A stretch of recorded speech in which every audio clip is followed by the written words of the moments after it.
Hi viewers, welcome to JC. இது வந்து பார்த்தீங்கன்னா இன்றைக்கி நம்ம எக்ஸலை பற்றின ஒரு சின்ன டியூட்டோரியல் பார்க்க போகிறோம். எக்ஸல் பொறுத்த வரைக்கும் MS ஆஃபீஸ் இதில் நிறைய ஃபார்மேட் வழிமுறைகள்லாம் இருக்கிறது நம்மளுடைய வேலைகளை சீக்கிரமாகவும் குயிக்காகவும் முடிக்கிறதுக்கு. இப்போ எக்ஸலை பொறுத்த வரைக்கும் பார்த்திங்கன்னா ஒரு 10 பேர் ஒரு ஆஃபீஸில் உட்காந்து பேப்பர்லையோ இல்லை கம்ப்யூட்டரில் செய்கிற வேலையை எக்ஸல் நல்லா தெரிஞ்ச ஒரு ஆள் வந்து ஒரே நேரத்தில் அதுவும் குயிக்காக செஞ்சு முடிக்கலாம். இப்போது உங்களுக்கு ஒரு சில ஃபங்க்ஷன்ஸ் அண்டு பேசிக் ஃபார்முலாஸ் இதை பற்றி நான் உங்களுக்கு சொல்கிறேன். முதல்ல நீங்கள் உங்களுடைய எக்ஸலை ஓப்பன் பண்ணுங்கள். அதுக்கு நீங்கள் ப்ரோக்ராமில் போய் ஓப்பன் பண்ணலாம். அப்படி இல்லைன்னா டெஸ்க்டாப்பில் ரைட் கிளிக் பண்ணி நியூவில் போனீங்கன்னா உங்களுக்கு மைக்ரோசாஃப்ட் எக்ஸல், வேர்ட் எல்லாமே இருக்கும். இந்த மாதிரி புதுசாக கிளிக் பண்ணிங்கன்னா உங்களுக்கு வந்து டெஸ்க்டாப்பில் வந்து new Excel Microsoft Excel worksheet சொல்லி வரும். அதை நீங்கள் டபுள் கிளிக் பண்ணி ஓப்பன் பண்ணுங்கள். இப்போ இந்த எக்ஸல் ஓப்பன் ஆனதுக்கப்புறம் இதுதான் பேசிக்கான எக்ஸல் பார்த்துடுங்க. இதில் மேலே டாப்பில் பார்த்தீங்கன்னா உங்களுக்கு ABCDEFGன்னு சொல்லியிருக்கோம். இது வந்து எல்லாமே காலம் வாங்க, A காலம், B காலம், C காலம். எங்கள் சைடில் லெஃப்ட் சைடில் பார்த்தீங்கன்னா 1 2 3 4 5 நம்பர்ஸ் இருக்கும். இது எல்லாமே ரோஸ் சொல்லுவாங்க. அண்ட் இந்த இப்போ நான் மவுஸில் கிளிக் பண்ணோன்னா ஒரு சின்ன பாக்ஸ் மாதிரி பிளாக் கலரில் இதுக்கு பேர் வந்து செல். நீங்கள் மேலே டாப்பில் பார்த்தீங்கன்னா நிறைய ஆப்ஷன்ஸ் இருக்குது. இதில் நம்ம பற்றி லேட்டர் தெரிஞ்சுக்கலாம். இது வந்து உங்களுடைய ஃபாண்ட் மாற்றுறதுக்கு, இது உங்கள் ஃபாண்ட் சைஸ் மாற்றுறதுக்கு, இது லெட்டர்ஸ் போல்ட் பண்ண, உதாரணத்துக்கு ஏதாவது ஒரு லெட்டர்ஸ் இருந்துச்சுன்னா இதை கிளிக் பண்ணிங்கன்னா அந்த லெட்டர்ஸ் போல்ட் ஆகும். இது வந்து சும்மா இட்டாலிக் சைடில் இது வந்து மோடில் வேறு ஒரு ஸ்டைல் செட் கொஞ்சம் சரிஞ்சாப்பில் எழுதுகிற மாதிரி வரும். அப்புறம் இது வந்து பார்த்திங்கன்னா அண்டர்லைன் ஆகும் உங்கள் வேர்ட் அடியில்.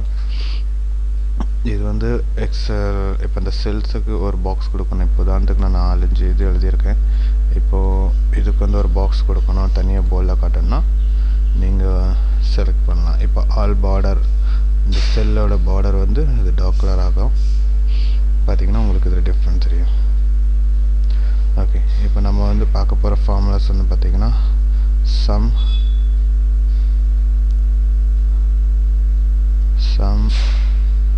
count, rank,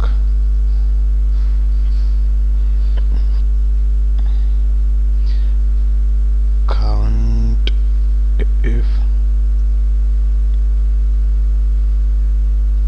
சரி, இன்றைக்கி வந்து இந்த 4 ஃபார்முலாஸ் எப்படி யூஸ் பண்ணணும் அப்படிங்கிறத பார்க்க போகிறோம். பேசிக்கலாகவே இப்போ நீங்கள் இந்த சம் ஃபார்முலா எதுக்காக யூஸ் பண்ணுவாங்கன்னா, இப்போது நம்ம ஒரு விஷயத்தை கூட்டணும்னா, ஒரு உதாரணத்துக்கு இங்கே நம்பர்ஸ் இருக்குதுன்னு வச்சுக்கிடுங்களேன், 1 2 3. ஸோ இவ்வளோ அவ்வளோத்தையும் நம்ம டோட்டல் பண்ணுறதுக்கு சம் ஃபார்முலா யூஸ் பண்ணுவோம். இங்கே டோட்டல்னு வரும். ஓகே, இப்போது இது அவ்வளோத்தையும் நீங்கள் வந்து கூட்டணும். ஸோ நீங்கள் ஆஸ் யூஷுவல் நீங்கள் தனித்தனியான கால்குலேட்டர் இந்த மாதிரி நிறைய பொருள் வச்சு யூஸ் பண்ணீங்க.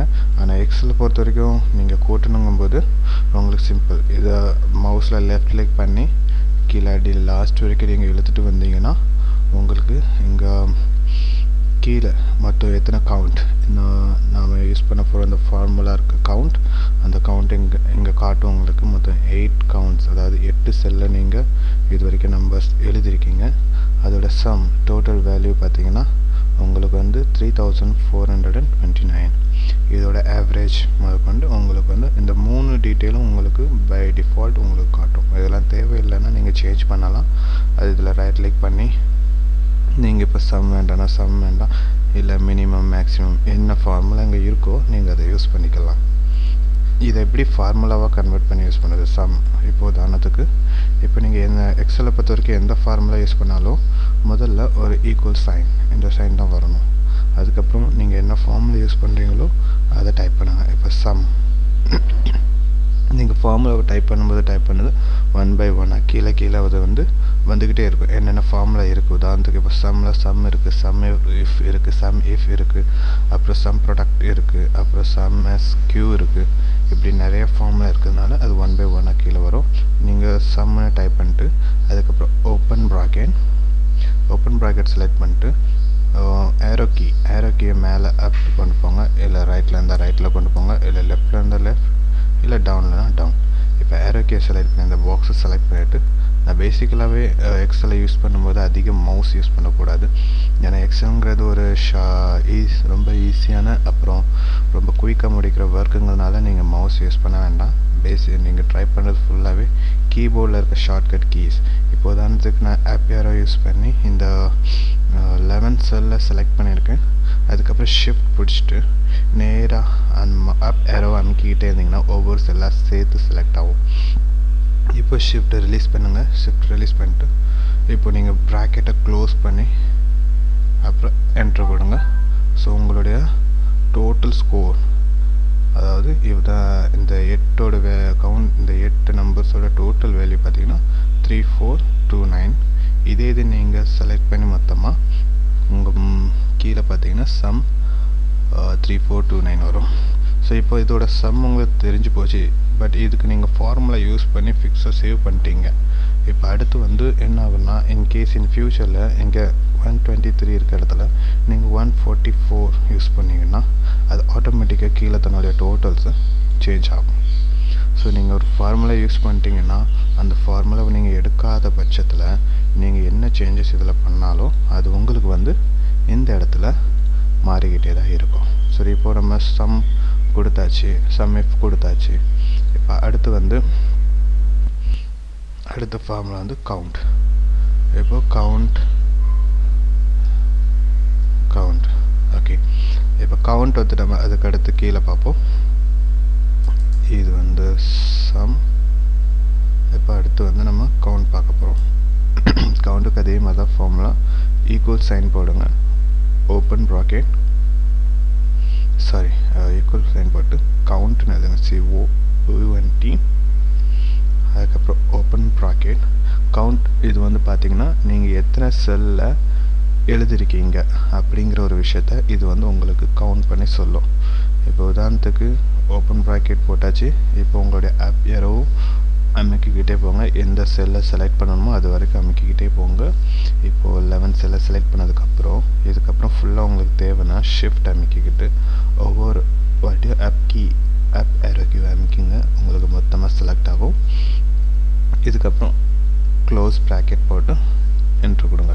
இப்போ மொத்தம் இங்கே 5 கவுண்ட்ஸ் காட்டுது. ஆனால் இங்கே நமக்கு பார்த்தீங்கன்னா 1 2 3 4 5 6 7 8 இருக்குது. ஆனால் இங்கே காட்டுறது 5 தான். இப்போ கவுண்ட் ஃபார்முலாவை பொறுத்த வரைக்கும் ஒரு விஷயம் கிளியராக தெரிஞ்சுக்கணும். ஏன்னா இந்த கவுண்ட் ஃபார்முலா நம்பர்ஸை மட்டும்தான் கவுண்ட் பண்ணும், வேர்ட்ஸை கவுண்ட் பண்ணவே பண்ணாது. ஸோ இந்த கவுண்ட் ஃபார்முலா பேசிக்கலாகவே வேறு எத்தனை செல்லில் நம்பர் இருக்கோ அது மட்டும்தான் கவுண்ட் பண்ணணும் இல்லையா, இந்த வேர்ட்ஸுங்கிற இந்த லெட்டர்ஸ் இதெல்லாம் கவுண்ட் பண்ணாது.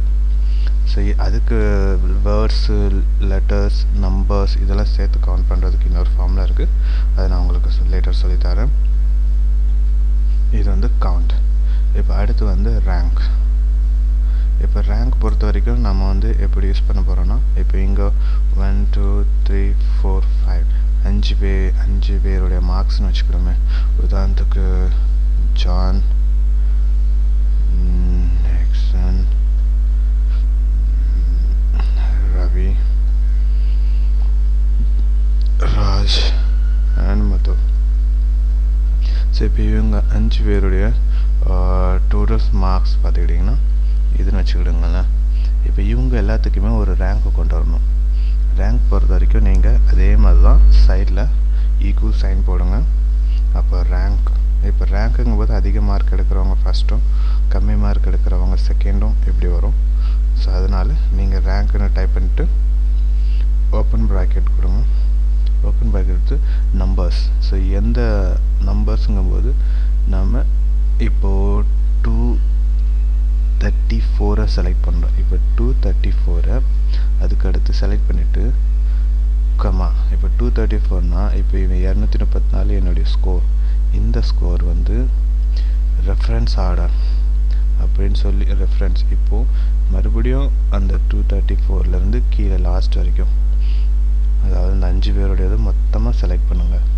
அந்த 234 இன்க்ளூடும் சேர்த்து இப்போ கமா கொடுத்து ஆர்டர். இப்போ இதில் வந்து உங்களுக்கு க்ளீனாக எழுதியிருக்கு 0னா டிசெண்டிங் ஆர்டர், 1னா அசெண்டிங் ஆர்டர். இப்போ நமக்கு வந்து டிசெண்டிங் ஆர்டரில் தான் தேவை. இப்போ 0 போட்டிங்கன்னா அதுக்கப்புறம் க்ளோஸ் ப்ராக்கெட் போடுங்க. ஓகே, இப்போது 234 வந்து செகண்ட் ரேங்கில் இருக்குது. ஏன்னா அதுக்கு டாப்பில் இருக்கிறது பார்த்திங்கன்னா 345. இந்த 345 தான் இப்போ இருக்கிறதுலே டாப். ஸோ நம்பர் செகண்ட் பொசிஷனில் 234 இருக்குது. ஸோ அது ரேங்க் செகண்ட். இப்போது இந்த 335க்கு நம்ம ரேங்க் தெரிஞ்சுக்கணும்னா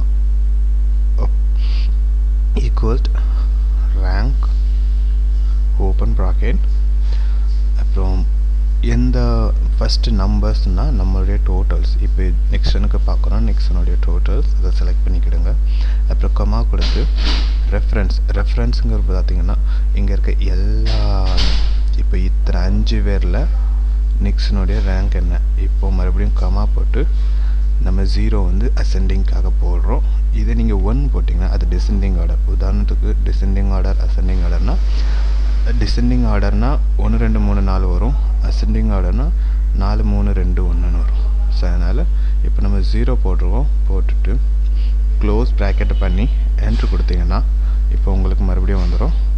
ஸோ இது வந்து உங்களுக்கு ரேங்க்கு கண்டுபிடிக்கிறதுன்னு. இதே மாதிரி நீங்கள் மற்ற எல்லாத்துக்குமே போட்டிங்கன்னா உங்களுக்கு இதோட ரேங்க் எத்தனைன்னு சொல்லும். முதல்ல முக்கியமான விஷயம் ரேங்க்குங்கிற ஃபார்முலா பார்த்தீங்கன்னா யாருக்கு ரேங்க் கண்டுபிடிக்கணும் முதல்ல அவங்க செலக்ட் பண்ணுங்கள். அதுக்கப்புறம் எத்தனை பேரில் இருந்தோ கம்மா போட்டு மொத்தனை பேரும் செலக்ட் பண்ணுங்கள். ஸோ அவங்களுடைய ரேங்க் வந்துடும் உங்களுக்கு. இது வந்து ரேங்க் ஃபார்முலா. அடுத்து நம்ம பார்க்க போகிறது கவுண்ட் இஃப். இதுக்கு முன்னாடி நம்ம கவுண்ட் பார்த்தோம், இப்போ கவுண்ட் இஃப் பார்த்தோம். இப்போ கவுண்ட் ஃபார்முலா வந்து ஒன்லி நம்பர்ஸை மட்டும்தான் கவுண்ட் பண்ணும். ஆனால் கவுண்ட் இஃப்ங்கும் போது நம்பர்ஸ், வேர்ட்ஸ் எல்லாத்தையும் சேர்த்து கவுண்ட் பண்ணும், சிம்பிள்ஸ். ஸோ அதை மறுபடியும் பார்ப்போம். உதாரணத்துக்கு ஈக்குவல் கவுண்ட் இஃப் போட்டு ஓப்பன் ப்ராக்கெட் பண்ணி இப்போது உங்களுக்கு எந்த செல் செலக்ட் பண்ணுமோ மறுபடியும் செலக்ட் பண்ணி ஷிஃப்ட் பிடிச்சி எல்லா செல்லையும் செலக்ட் பண்ணுங்கள். செலக்ட் பண்ணி க்ளோஸ் ப்ராக்கெட் கொடுத்து என்ட்ரு அனுப்புங்க. ஓப்ஸ்,